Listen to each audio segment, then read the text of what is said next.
of which, when you talk about regulations, one of the things that I hear all the time from my left-leaning friends, deregulation is bad, deregulation is bad. But then you have Rocky here, Barbershop, who you have to have a certain size sign when you opened up, right? Fulton County mandates that your sign be not certain. These are all regulations. What can Congress do, or going forward when President Trump gets elected, what can we do to lessen regulations for small business owners?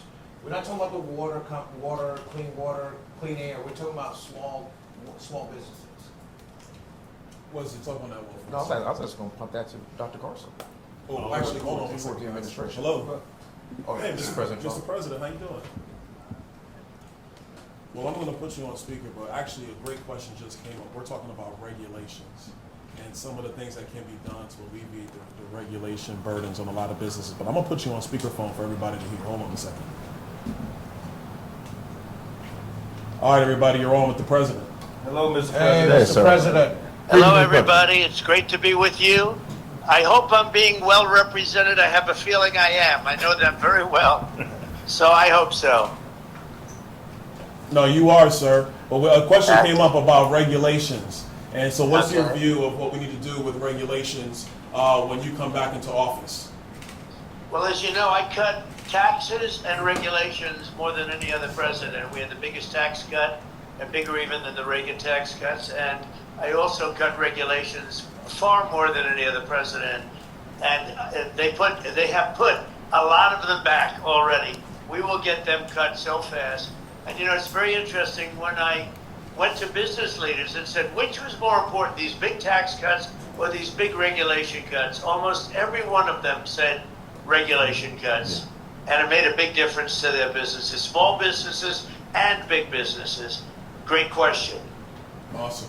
Anybody else got a question for the president? I want to tell them that black folk will vote for him to get gas under $1. All right, so Mr. President, the statement, I'm not going to call it a question, the statement is, black folks are voting for you if you get gas under $1. Oh, well, I'll tell you, I got it pretty close. We had it for a little while. You know, we talk about $1.87, and now it's on its way up. As you see what's going on. I'm seeing $4. I'm seeing $4.50, depending on where you buy it. But we actually had it to $1.87, and we had it to $1.52 at one point. You know, different points. But we had the gasoline as low as it's been in a long time.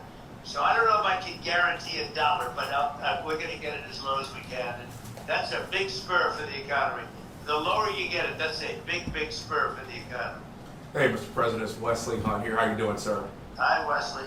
I got a question for you. You've been talking a lot about no tax on tips. If you could kind of talk about that and what impact that would have, not just on the black community, but on everyone. I think it's a winner for all of us, and it's your idea. So if you could kind of talk about that, that'd be great, sir. So about a month ago, I was at my building in Las Vegas having dinner with some big people, business people that were, you know, planning some big developments and things. And the waitress came over and said, how you doing? And she said, oh, the government is after me all the time for my tax on tips. I said, really, they do that? He said, yeah, Biden just made the regulations much tougher. And it's very tough nowadays, tax on tips. And I said, how would you like to be no tax on tips?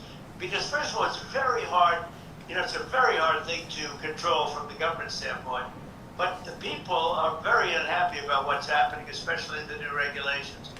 And anyway, I just came up with the concept of no tax on tips. Let the people earn what they earn. And I'll tell you, it has been so popular, beyond anything. I've never seen anything like it. So we have no tax on tips. Vote for Trump, no tax on tips. And Mr. President, we have Ben Carson's here with us. Hey, Mr. President, how you doing? Hi, Ben. I'm good, Ben. You know, what you said about the regulations is so important. At HUD, we were able to get rid of over 2,000 regulations. Right. It made it so much easier to get things done in general. But I just want to encourage you to continue to speak out because the attacks on you have been absolutely ridiculous. We're praying that God will give you the strength to bear it because you're standing in there for all of us. Well, the attacks have been unbelievable. What they say, and they'll take a speech where I'll be out rallying, a perfect speech for an hour and a half, 2 hours. We have big crowds. We had over 100,000 people, 107 to be exact, in Wildwood, New Jersey. We had 25,000 in the South Bronx. We have 88,000 in South Carolina. We have tremendous crowds, and you'll make a perfect speech.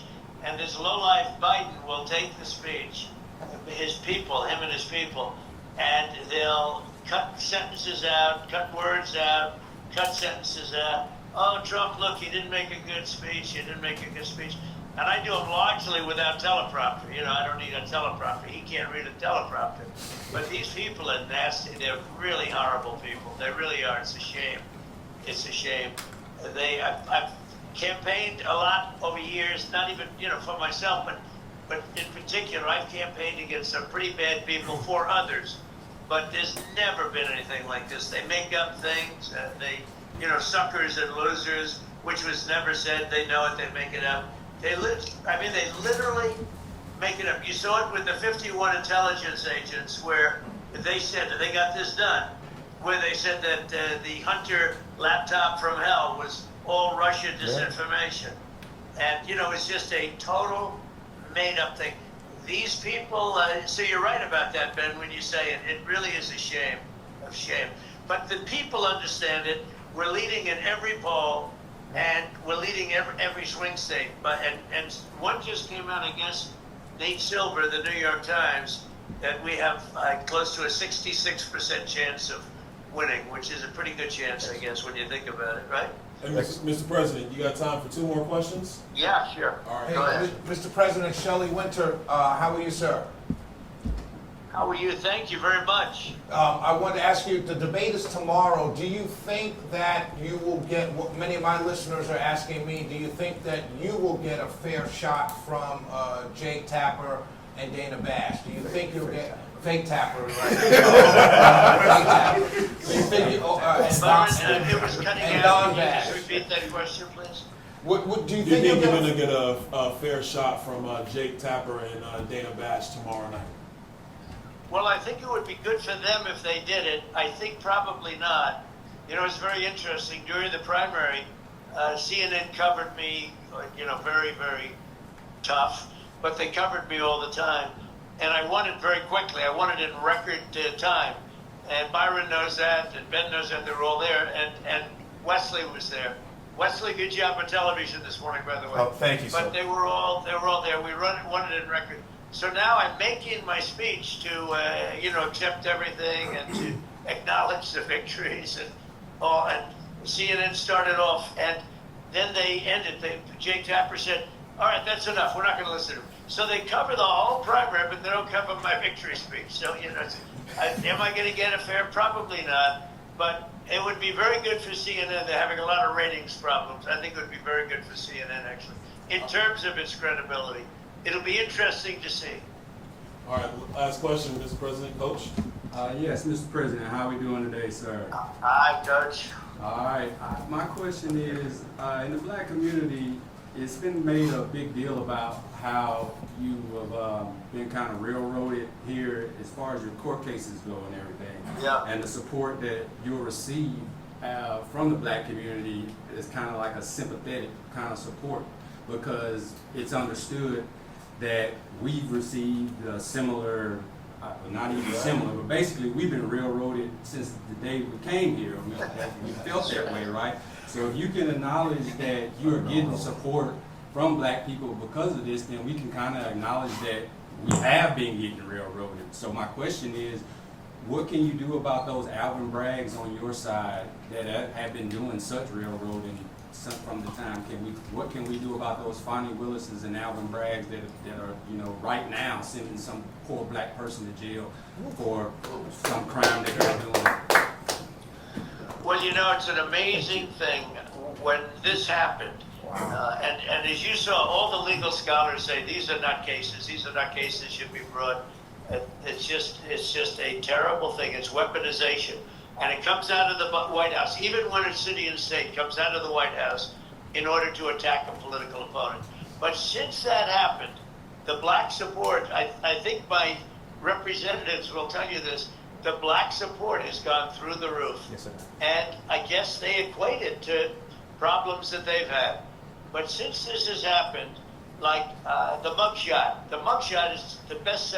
It just beat Elvis Presley and Frank Sinatra by a lot, by the way. Beat it by a lot. But that's the number one mugshot of all time. It's really an amazing thing. Since it happened, the support among the black community and the Hispanic community has skyrocketed. It's been amazing. Really been amazing. It's been actually very nice to see. Mr. President, You know, it's in one way you say, gee, isn't that too bad? But the truth is, it's really a lovely thing when I see that. We have great support now in the black community and in the Hispanic community. That's true. Great support. I'll say before you leave, Mr. President, I'm a veteran, and we have several veterans here on the panel today. And of the group of people that I say support you the most, the black veterans tend to be with you. So we're with you, sir. If you want to talk a little bit about what you've done with the veterans.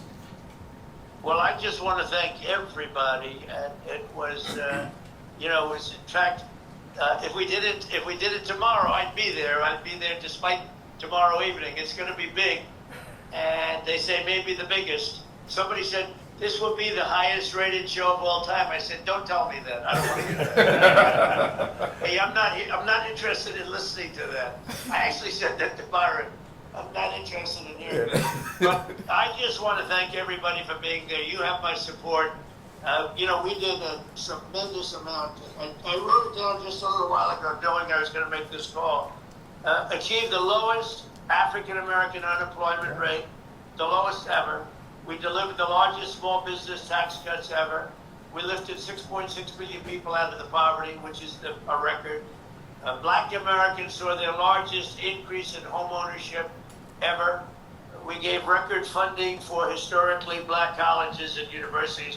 I actually got them taken care of. They were really in bad shape. And we passed it, and we did that. We passed historic criminal justice reform, which nobody else could get. And when I left office, we had almost no inflation, virtually no inflation, which is a killer in the black community and every other community, frankly. And it's just a killer. We had absolutely the best, most beautiful, we had very little inflation. And now the inflation is a disaster. It's killing the black community and it's killing the country, inflation. It's known as a country buster. So we did all those things and, you know, nobody else came close. And we'll do them again, and we'll do them even better. All right, Mr. President, thank you. Thank you, sir. See you tomorrow. Thank you all. Okay, see you tomorrow. Hope I see you all tomorrow. Thanks a lot. Yes, sir. Bye, everybody.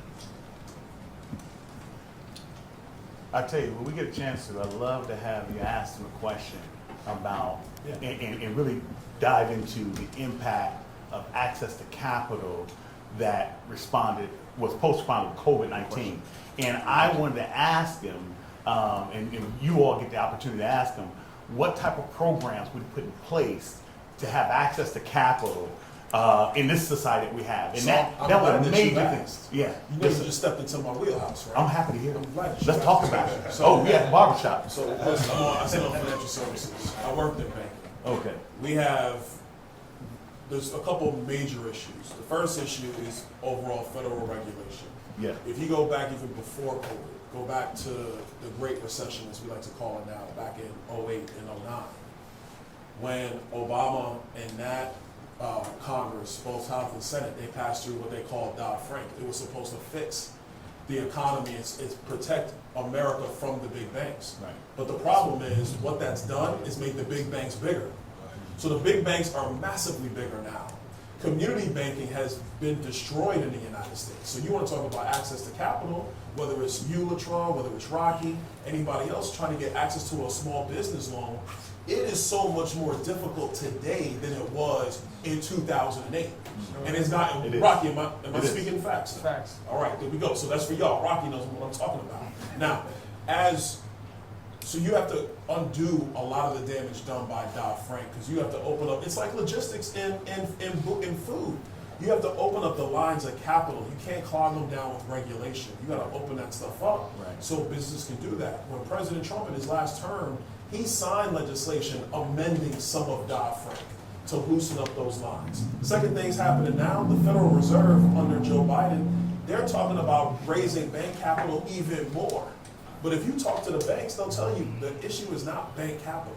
The issue is when you run an economy like this, when you overspend and create massive inflation like this, it makes the cost of borrowing so much more expensive for banks. Right. It makes deposits more expensive. And so they're trying to find a way to make money on their side too. And so the cost of lending goes up for small business owners like Rocky, small business Yes. owners like yourself.